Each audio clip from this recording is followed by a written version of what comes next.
Hello class 10th students.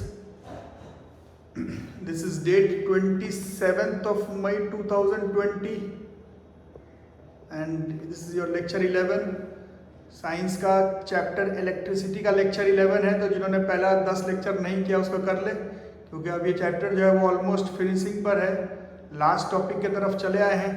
Topic है commercial unit of energy. Last topic हमारा commercial unit of energy. ये topic जिन्होंने ईमानदारी से पढ़ा था, ईमानदारी से पढ़ा है, ईमानदारी से जिन्होंने पढ़ा है, ये जो टॉपिक है कमर्शियल यूनिट ऑफ एनर्जी, ये क्लास 9th में भी work energy and power chapter में आप लोगों को पढ़ना था।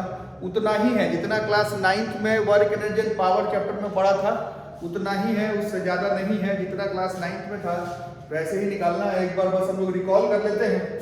कमर्शियल रिलेटेड विथ कॉमर्स मतलब मनी, एनर्जी का वो यूनिट, एनर्जी का वो यूनिट, एनर्जी का वो यूनिट, एनर्जी का वो यूनिट, एनर्जी का वो यूनिट, एनर्जी का वो यूनिट जिसके वजह से आप और हम पैसे देते हैं, that is known as our commercial unit of energy.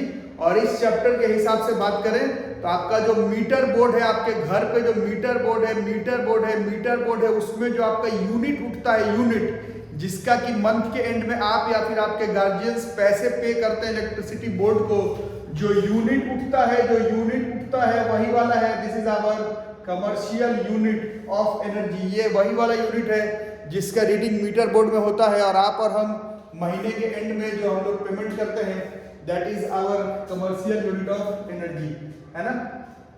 अच्छा, 10 लेक्चर से इस चैप्टर का सार हमने ये समझा कि इलेक्ट्रॉन के फ्लो के वजह से इलेक्ट्रिसिटी है, और उस इलेक्ट्रिसिटी का इस्तेमाल के वजह से आप और हम पैसे देते हैं।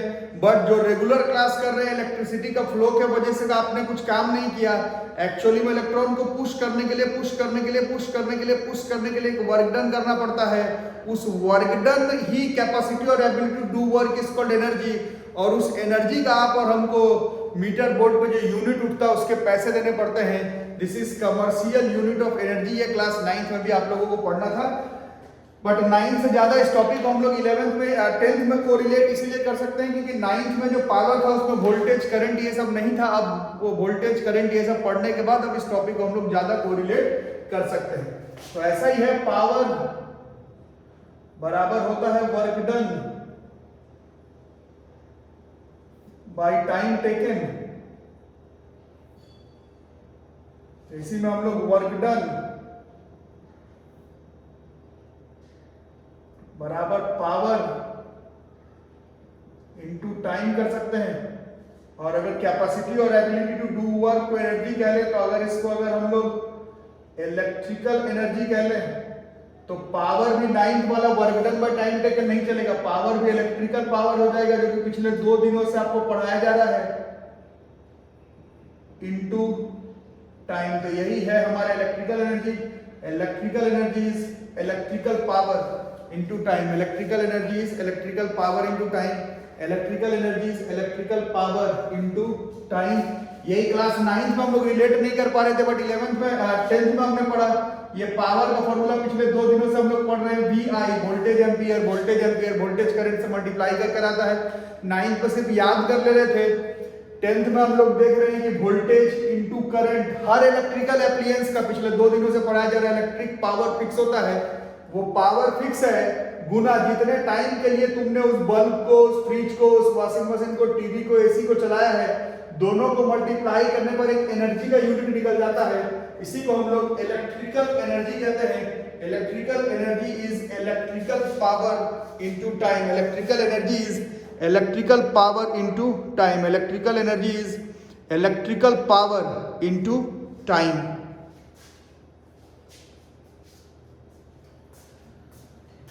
तो ये इलेक्ट्रिकल एनर्जी है, ठीक। अब इसी का अगर कमर्शियल यूनिट अगर बात करें, commercial unit of energy class 9th में भी आपने पढ़ा था। तो ये इलेक्ट्रिकल पावर है। पावर का स्टैंडर्ड इंटरनेशनल यूनिट होता है वॉट, बट महीने के एंड में जब बिल आता है तो हम लोग पावर का एक बड़ा यूनिट का इस्तेमाल करते हैं। एक इलेक्ट्रिकल एप्लायंस का पावर वाट वाट वाट वाट वाट वाट वाट, और पूरे महीने भर का इस्तेमाल में उसको हम लोग बड़े यूनिट में बदल लेते हैं, दिस इज किलोवाट। और वैसे ही टाइम का जो सबसे बड़ा यूनिट है इसको आवर में इस्तेमाल करते हैं, और कमर्शियल यूनिट ऑफ एनर्जी जो है वो हम लोग किलोवाट आवर को कहते हैं। किलोवाट आवर यही है हमारा commercial unit of energy, kilowatt hour. Electrical energy जब भी ये 9th में पढ़ाया गया था, जब भी आपको लगे कि फलाना टॉपिक, फलाना न्यूमेरिकल, फलाना ग्राफ, फलाना कंसेप्चुअल क्वेश्चन कमर्शियल यूनिट का है, तो उस इलेक्ट्रिकल एप्लायंस का पावर आप मेक श्योर करेंगे कि किलोवाट में निकालेंगे। अगर आपको लगे कि वो कमर्शियल यूनिट का क्वेश्चन है तो टाइम आवर में निकालेंगे, और commercial unit of energy kilowatt hour. और यही यूनिट है, यूनिट पर इन्वर्टेड कॉमा बार-बार इसलिए बैठाया जा रहा है क्योंकि ये एरा गैरा यूनिट नहीं है, ये वो यूनिट है जो कि आपके मीटर बोर्ड में उठता है, जिसके वजह से हम आपके गार्जियन, मेरे गार्जियन पेरेंट्स जो हैं वो बिजली का बिल देते हैं। ये वही वाला यूनिट है, किलोवाट आवर इसका यूनिट है, कमर्शियल यूनिट ऑफ एनर्जी इसी को ही हम लोग कहते हैं। ठीक है, इसी में क्लास 9th में आपने पढ़ा रिलेशनशिप, या 9th में भी पढ़ा था, 9th में भी स्कूल एग्जाम में आता होगा, और 11th और 10th के भी स्कूल एग्जामिनेशन में, बोर्ड के एग्जामिनेशन में पूछा जाता है रिलेशनशिप बिटवीन जूल्स। अब एनर्जी ही ना है आखिर, तो एनर्जी और एनर्जी का स्टैंडर्ड इंटरनेशनल यूनिट हम लोग बचपन से जानते हैं, जूल है। और इस चैप्टर में देख रहे हैं कि एनर्जी का ही एक और यूनिट निकल के आ जा रहा है, किलोवाट आवर, kWh। तो दोनों के बीच में जो रिलेशनशिप है, relationship between joules and kilowatt hour. ठीक है, तो अभी आपने देखा 1 किलोवाट आवर मींस, इसका मतलब है एन इलेक्ट्रिकल, उतना लिखने की जरूरत नहीं है, बट अब ये 10th का है, एग्जाम में आता है। An electrical appliance is consuming 1 kilowatt power for 1 hour. इसका मतलब हो गया 1 किलोवाट, और फॉर मतलब इनटू 1 आवर। 1 किलोवाट को 1000 वाट लिख सकते हैं, इनटू 1 घंटे को 3600 सेकंड लिख सकते हैं, और 1000 इनटू 1 वाट को हम लोग 1 जूल बाई 1 सेकंड लिखते हैं। पावर बराबर work done by time taken, तो 1 वाट बराबर 1 जूल बाई 1 सेकंड, 1 वाट बराबर 1 जूल बाई 1 सेकंड, तो 1 जूल पर सेकंड इनटू 3600 सेकंड, सेकंड से सेकंड कट जाता, और ये 36 पर 1 2 3 4 5, 1 2 3 4 5, या फिर दिस 3.6 इंटू 10 की पावर 6 जूल्स, यही किलोवाट आवर। तो kilowatt hour commercial unit energy का ही है, और जूल्स एनर्जी का स्टैंडर्ड इंटरनेशनल यूनिट होता ही है। दोनों के बीच में ये रिलेशनशिप आ रहा है, 1 किलोवाट आवर बराबर 3.6 इंटू 10 की पावर 6 जूल्स।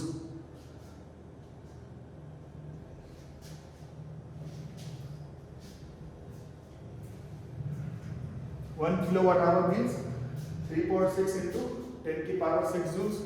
और हिसाब किताब क्लियर है, जब तक आपको लगे नहीं कि फलाना क्वेश्चन, फलाना ग्राफ, फलाना टॉपिक कमर्शियल यूनिट का है, तब तक आप इस कॉन्सेप्ट का, इस फॉर्मूले का इस्तेमाल नहीं करेंगे। बट अगर लगे किसी टॉपिक का है तो पावर आप लोग वाट से बदल करके किलोवाट में जरूर कर लेंगे। और 9th में भी था, बट 9th से 10th में हम लोग इसको कोरिलेट ज्यादा कर सकते हैं, क्योंकि जो पावर इंटू टाइम है, पावर इंटू टाइम है, पावर इंटू टाइम है, पावर इंटू टाइम है। 9th में पावर मैकेनिक्स वाला था, 10th में हम लोग पढ़ेंगे पावर बराबर voltage into current, voltage into current, voltage into current. तो एक इलेक्ट्रिकल एप्लायंस का पावर वोल्टेज इंटू करंट से इस चैप्टर के हिसाब से ज्यादा ठीक है। बाकी यही है, 9th में ये पढ़ना था। कुछ क्वेश्चन इसमें देख लेते हैं। क्वेश्चन भी 9th क्लास लेवल पर ही है, बट 10th का जो एनसीईआरटी बुक का क्वेश्चन है इसको हम लोग कर लेते हैं। क्वेश्चन एनसीईआरटी बुक का ही है,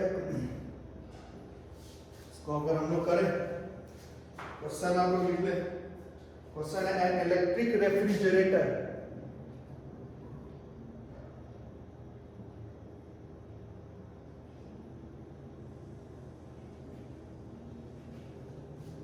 rated 400 watt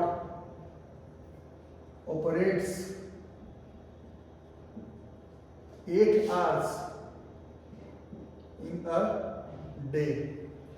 So what is the cost of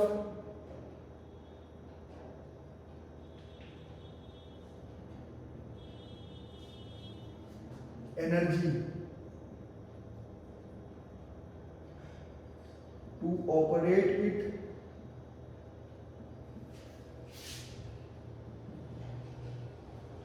for 30 days at ₹3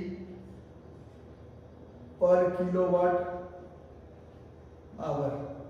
ठीक है, then solve it yourselves, खुद से भी कर सकते हो, खुद से भी सॉल्व कर सकते हो। जो लोग मेरे साथ करोगे मेरे साथ करो, जो लोग खुद से कर सकते हो खुद से भी इसको आप लोग कर सकते हैं।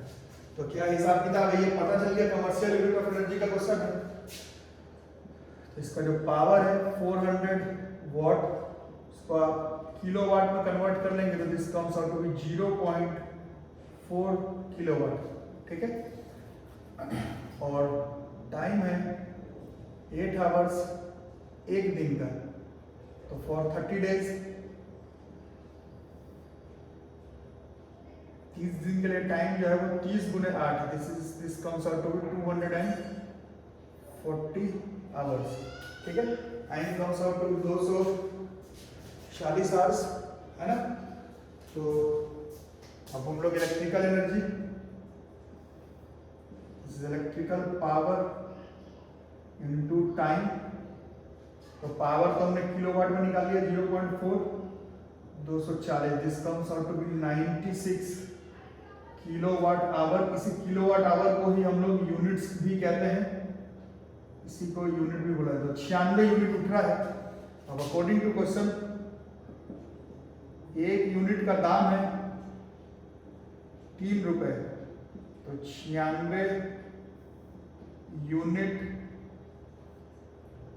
कॉस्ट्स 96 इंटू 3, दिस इज ₹288, 288 रुपए। ठीक है, क्वेश्चन है, आप लोग खुद से भी इसको अप्रोच करके बना सकते हैं। लिख लो।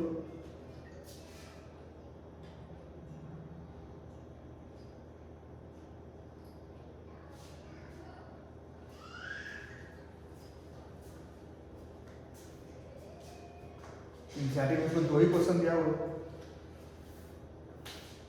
एक कर लिए, एक करो अभी, मिटा दो।